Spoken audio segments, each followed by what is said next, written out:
بسم اللہ الرحمن الرحیم۔ السلام علیکم dear viewers, welcome to MRG novels and stories. ہمارا ناول ہے ناسور، آج لاسٹ ہم ریڈ کریں گے، تو چلیے سٹارٹ کرتے ہیں۔ بس سر، میں نے ممنونیت آمیز لہجے میں کہا، آپ کے تعاون کا پیشگی شکریہ۔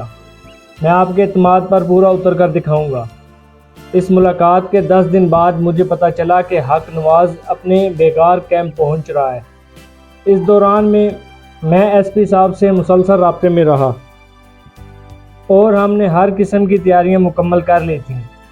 ایس پی صاحب نے 3 درجن سے زیادہ تربیت یافتہ نوجوانوں کی ٹیم میرے حوالے کی تھی اور انہیں پابند کر دیا تھا کہ وہ ہر حال میں میرے حکم کی تعمیل کریں۔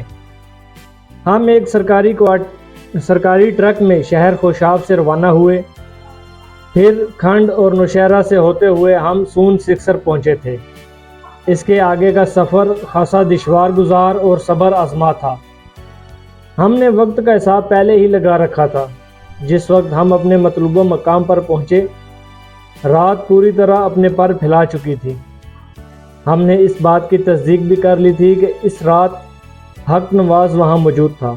اس سلسلے میں کبیر احمد نے ہماری بہت مدد کی تھی، وہ اس وقت بھی ہمارے ساتھ تھا۔ کبیر احمد سون سکسر کے علاقے موہریاں والا کا رہنے والا تھا اور پولیس کے لیے مخبری کا کام کرتا تھا۔ وہ اس علاقے کے چپے چپے سے واقف تھا۔ کبیر احمد کی مدد سے میں نے یہ بات بھی معلوم کر لی تھی کہ اس بیکار کیمپ میں اس وقت حق نواز کیمپ کے نگران یک چشم شیطان صفت مراد علی کے علاوہ درجن بھر مسلح افراد موجود تھے، جو بچوں کو کنٹرول کرنے اور ان سے بیگار لینے میں مراد علی کی مدد کرتے تھے۔ میں نے علی الصبح اس کیمپ پر دھاوا بولنے کا پروگرام بنایا تھا اور اس کی 2 خاص وجوہات تھیں۔ ایک تو وہی وجہ تھی جو میں نے پہلے بیان کر چکا ہوں، یعنی شدید گرمی کے موسم میں صبح کے وقت بہت گہری نیند آتی ہے، اور دوسری وجہ یہ ہے کہ مجھے پتہ چلا تھا حق نواز شہر سے اپنے ساتھ 2 عورتیں بھی لایا تھا، جو یقیناً اس کے لیے اور ایک آنکھ والے جن مراد علی کے لیے تھی۔ جرائم پیشہ افراد میں یہ اکثریت عیاش بھی ہوتی ہے، اور عیاشی کے 2 بڑے ذریعے بین الاقوامی سطح پر رائج ہیں، یعنی عورت اور بوتل۔ آپ اسے شراب اور شباب بھی کہہ سکتے ہیں۔ مجھے کبھی امید تھی جب ہم حق نواز اور مراد علی کی گردن ناپنے پہنچیں گے، وہ ہمیں شراب اور شباب کے نشے میں مدہوش ملیں گے۔ علاوہ ایک اہم بات یہ بھی تھی کہ اگر دن کے وقت اس بیگار کیمپ پر چڑھائی کی جاتی تو دوسری جانب سے شدید مزاحمت کے امکانات تھے۔ وہاں کے رکھوالے ننھے منھے بچوں کو گن پوائنٹ پر رکھ کر ہمیں کمزور بھی بنا سکتے تھے۔ ہمارا پڑاؤ بیگار کیمپ سے زیادہ فاصلے پر نہیں تھا۔ ہم وہاں سے کیمپ کو اور کیمپ والے ہمیں نہیں دیکھ سکتے تھے۔ دراصل یہ علاقہ اونچے نیچے سنگلا پہاڑوں سے گھرا ہوا تھا اور بہت سے پوشیدہ مقامات قدرتی طور پر وہاں موجود تھے۔ ادھر سپیدہ سحر نمودار ہوا، ادھر ہم نے کیمپ پر یلغار کر دی۔ وہ کوئی باقاعدہ تعمیر شدہ کیمپ نہیں تھا۔ پہاڑی کٹاؤ سے ایک وسیع علاقہ الگ تھلگ ہو گیا تھا۔ کیمپ کے داخلی رستے پر 2 سطح پہرے داروں سے ہمارا سامنا ہوا، جنہیں ہم نے بآسانی قابو کر لیا۔ وہ ایک چٹان پر بیٹھے اونگ رہے تھے، اس لیے کوئی مزاحمت نہ کر سکے۔ میں نے اپنی پلاننگ کے مطابق 10 افراد پر مشتمل 5 ٹولیاں بنائی تھیں۔ میری ٹولی میں ASI جہاں زیب کے علاوہ SP صاحب کے مہیا کردہ 8 مسلح افراد تھے۔ میں نے ہر ٹولی کو اس کے حصے کا کام اچھی طرح سمجھا دیا تھا۔ بیگار کیمپ میں ایک جانب 2 کمرے بنے ہوئے تھے۔ میں سیدھا اسی جانب بڑھ گیا۔ میرے اندازے کے مطابق حق نواز اور مراد علی کو اسی طرف ہونا چاہیے تھا۔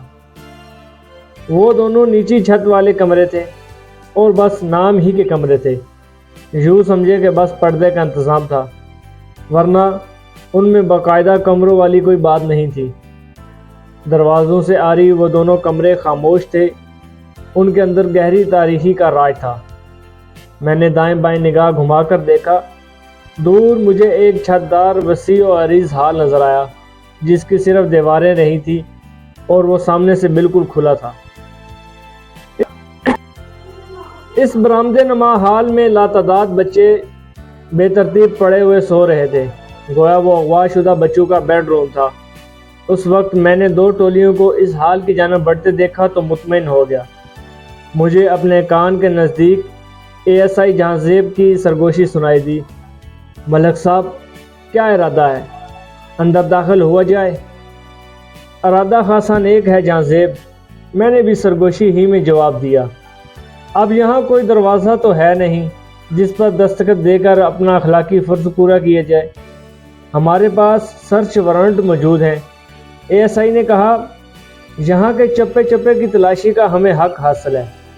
شاید میں آپ کو بتانا بھول گیا کہ ASI صاحب نے ہمارے لیے SP صاحب نے ہمارے لیے سرچ وارنٹ کا انتظام بھی کر دیا تھا اور ہمیں دیگر ہر قسم کے اختیارات بھی تفویض کیے تھے۔ جو لوگ پنجاب کے جغرافیے سے واقف نہیں، ان کی معلومات کے لیے عرض کر دوں کہ ہماری کارروائیاں ضلع خوشاب ہی کے اندر تھیں۔ سون سکسر خوشاب کی شمالی ضلعی سرحد پر واقع علاقہ ہے۔ یہاں ضلع خوشاب ختم ہو جاتا ہے، اس سے آگے شمال میں ضلع چکوال اور بائیں جانب مغرب میں ضلع میاں والی واقع ہے۔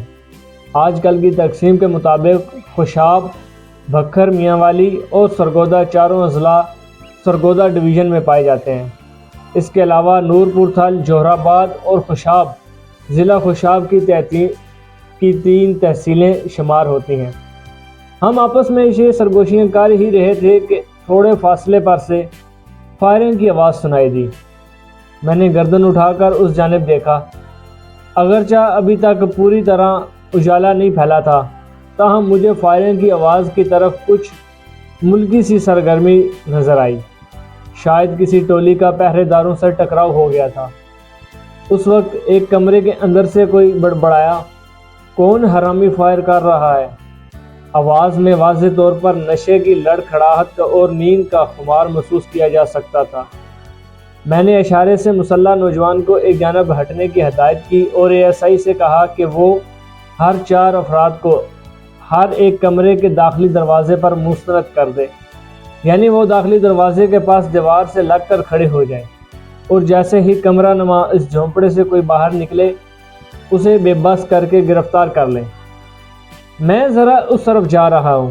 میری ہدایت پر بغور سننے کے بعد ASI نے پوچھا، آپ کے ذہن میں کوئی خاص آئیڈیا ہے؟ ہاں، میں نے اس بات میں سر ہلایا۔ فائرنگ کا آئیڈیا؟ اس نے تعجب سے دہرایا۔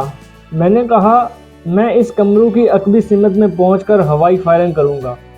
کمروں میں موجود وہ دونوں مردود بکھلا کر صورتحال جاننے کے لیے باہر نکلیں گے، بس اسی وقت انہیں قابو کر لیا جائے۔ ابھی تھوڑی دیر پہلے اندر کی ان کی موجودگی تو ثابت ہو ہی چکی ہے۔ آئیڈیا بہت اچھا ہے، ASI نے سراہنے والے انداز میں کہا۔ آپ بے فکر ہو کر اس طرف جا سکتے ہیں۔ اس نے کمروں کی عقبی جانب اشارہ کیا۔ میں نے مطلوبہ مقام پر پہنچ کر در پہ در ہوائی فائر کیے۔ اس کے ساتھ ہی ایک کمرے کے اندر سے نسوانی چیخ بلند ہوئی، پھر دوسرے کمرے میں بھی افراتفری کی آوازیں آنے لگی۔ میں لپک کر کمروں کے سامنے والے رخ پر ہو گیا۔ اگلے ہی لمحے وہ کچھ ہو گیا جس کے لیے میں نے یہ چال چلی تھی۔ دونوں کمروں کے داخلی دروازوں پر 2 افراد نمودار ہوئے۔ مجھے پہچاننے میں کوئی دقت نہ ہوئی۔ ان میں سے ایک یک چشم شیطان مراد علی تھا۔ اس وقت اس کے گلے چراغ پر سے چمڑے کی پٹی ہٹی ہوئی تھی۔ دوسرا شخص بلا شبہ حق نواز تھا۔ میں نے اپنی یادداشت میں محفوظ کیے اس کے حلیے کے ساتھ ساتھ اس کی کنگ سائز توند کے سبب ہی اسے فوراً شناخت کر لیا تھا۔ ASI نے میری ہدایات کے مطابق پلک جھپکنے میں مسلح جوانوں کی مدد سے ان دونوں لشکروں کو حراست میں لے لیا۔ اس وقت بیگار کیمپ کے دور افتادہ حصے میں پھر فائرنگ کی آواز ابھری۔ اس کے ساتھ ہی ہڑبڑا کر بیدار ہونے والے بچوں نے شور مچانا شروع کر دیا۔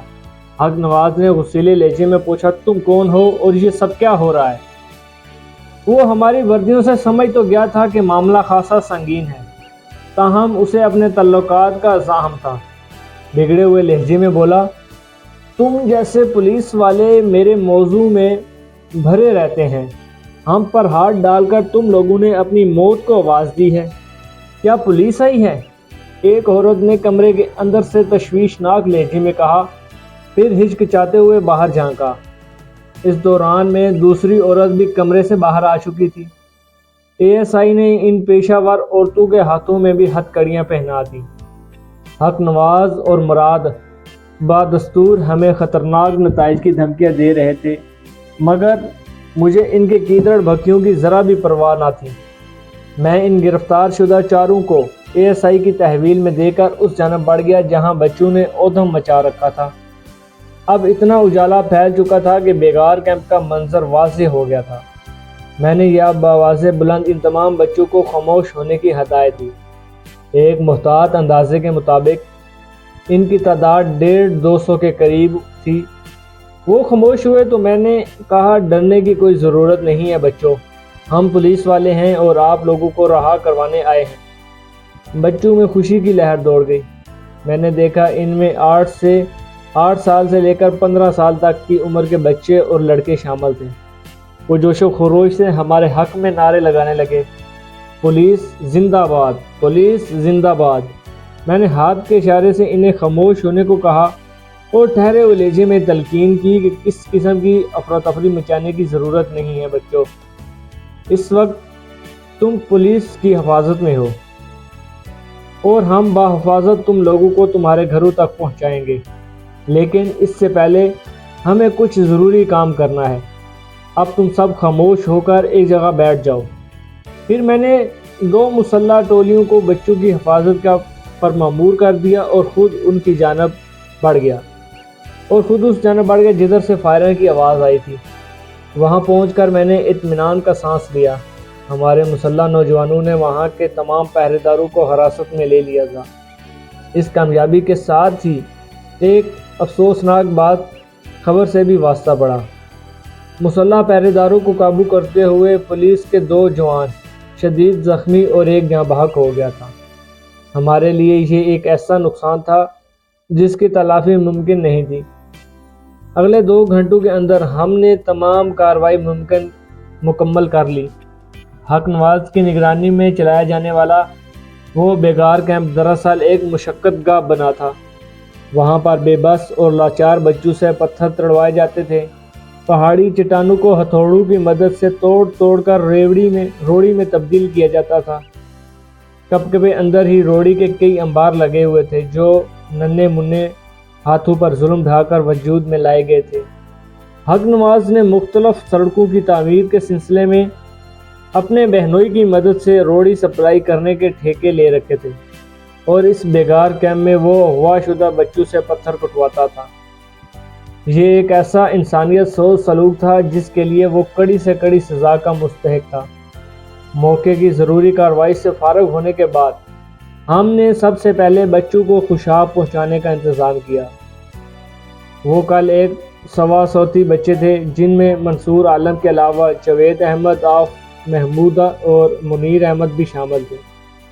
تمام بچوں کو میں نے مسلح افراد کی نگرانی میں سرکاری ٹرک کے ذریعے سیدھا SP آفس روانہ کر دیا اور ASI کو وہ تمام باتیں بھی بتا دیں جو میری جانب سے اس نے SP صاحب سے کہنا تھیں۔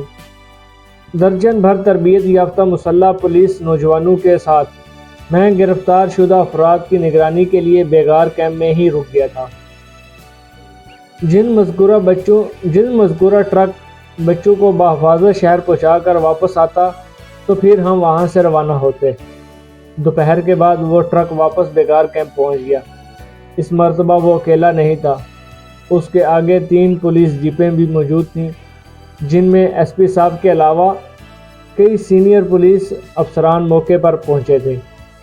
SP صاحب نے مجھے دیکھتے ہی بازو واکر کر دیے اور تیزی سے میری قریب آ کر مجھے گلے لگا لیا۔ پھر فرتے جذبات سے بولے، صفدر حیات، تم نے بہت بڑا کارنامہ انجام دیا ہے، تم سے بہت خوش ہوں میں۔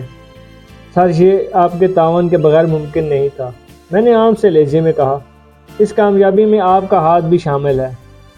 تم کثر نفی سے کام لے رہے ہو صفدر حیات۔ وہ میرے چہرے پر نگاہ جماتے ہوئے بولے، میں نے تمہارے بارے میں جو کچھ سنا تھا آج اسے اپنی آنکھوں سے دیکھ رہا ہوں۔ تم جیسے لوگوں پر ہی پولیس ڈپارٹمنٹ کو فخر ہے۔ میں تمہارے لیے اوپر خاص طور پر بات کروں گا۔ یہ آپ کی شفقت اور محبت ہے سر، میں نے عاجزی سے کہا، ورنہ میں وہی کیا جو میرا فرض بنتا تھا۔ ایس پی صاحب نے حق نواز اور مراد علی پر نفرت امیز نگاہ ڈالتے ہوئے کہا، ان معاشرتی ناصوروں کو قانون کی گرفت میں لا کر تم نے جو کارنامہ انجام دیا ہے اس کے لیے بلا شبہ تم ترقی کے مستحق ہو۔ میں کچھ نہیں بولا۔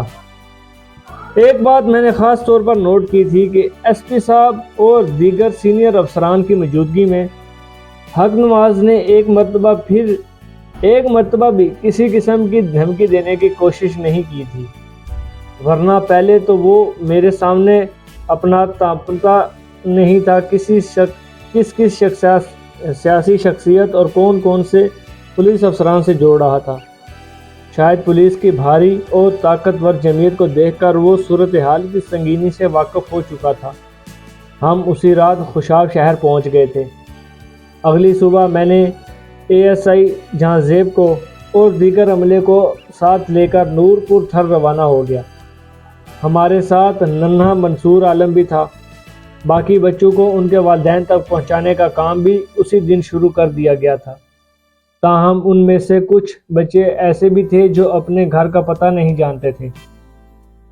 وہ بہت چھوٹی عمر میں وہاں لائے گئے تھے اور کڑی مشقت نے ان کی صحت کے ساتھ ساتھ ان کی یادداشت کو بھی بری طرح متاثر کیا تھا۔ میں اپنے حصے کا کام کر چکا تھا۔ بیگار کیمپ چونکہ قانون کی نظر میں آ گیا تھا، اس لیے اس کا وجود باقی رہنا ناممکنات میں سے تھا، اور اس کیمپ کا انتظام و انصرام چلانے والے بھی کسی رعایت کے مستحق نہیں تھے۔ باقی تمام مجرموں کا ذکر حذف کرتے ہوئے میں صرف حق نواز، فضلو اور قادر خان کے بارے میں بتانا ضروری سمجھتا ہوں۔ قادر خان وعدہ معاف گواہ بن کر سزا سے بچ گیا تھا، تاہم فضلو اور حق نواز کو بالترتیب 7 سال اور عمر قید کی سزائیں ہوئی تھی۔ حق نواز کو بھاری جرمانہ اس کے علاوہ ادا کرنا پڑا تھا۔ دوسری جانب جب قدرت مصروف عمل ہو تو دنیاوی اختیار و اقتدار دھرے رہ جاتے ہیں۔ قدرت سینکڑوں معصوم جانوں کے ساتھ ہونے والے ظلم کو بھلا کس طرح نظر انداز کر سکتی تھی؟ سچ کہتے ہیں اس کے ہاں دیر ہے اندھیر نہیں۔